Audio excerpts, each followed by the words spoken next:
Hello दोस्तों, स्वागत है आपका आपके अपने YouTube चैनल पर। आज हम आप सभी लोग के लिए एक सोहर गीत लाए हैं। अगर आप हमारे चैनल पर नए हैं तो प्लीज़ हमारे चैनल को सब्सक्राइब करें, गाने को लाइक और शेयर करें। इसके साथ ही यह गीत आपको कैसा लगा कमेंट में ज़रूर बताएं।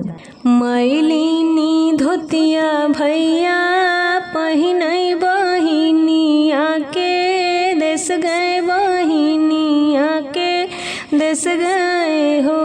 बहिनी दैली हली बजर के बड़िया खोलाए नाही, खोलाई बोलाए नाही, बोलाई हो।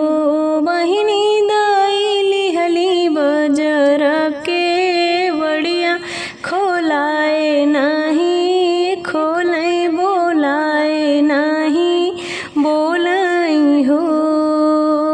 अंगना बहोरत चिड़िया तयवर लावणिया तयवर लावणियानु हो।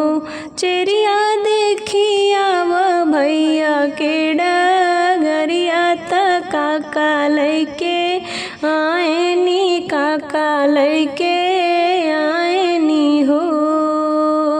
सोनवा तलाए हैं आढ़ैया न रूपवा पसरिया न, रूपवा पसरिया न हो।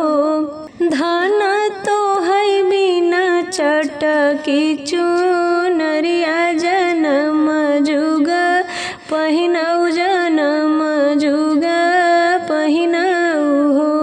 धान तो है बिना चटकी चुनरिया जनम जुग पहिनऊ, जनम जुग पहिनऊ हो।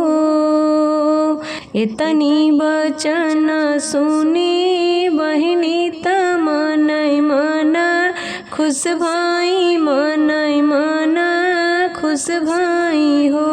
भैया बालटी भर दूध वाली आवा, भैया के पौआ धोब, भैया के पौआ धोब हो। बहिनी बालटी भर दूध वाली आवा, भैया के पौआ धोब, भैया के पौआ धोब।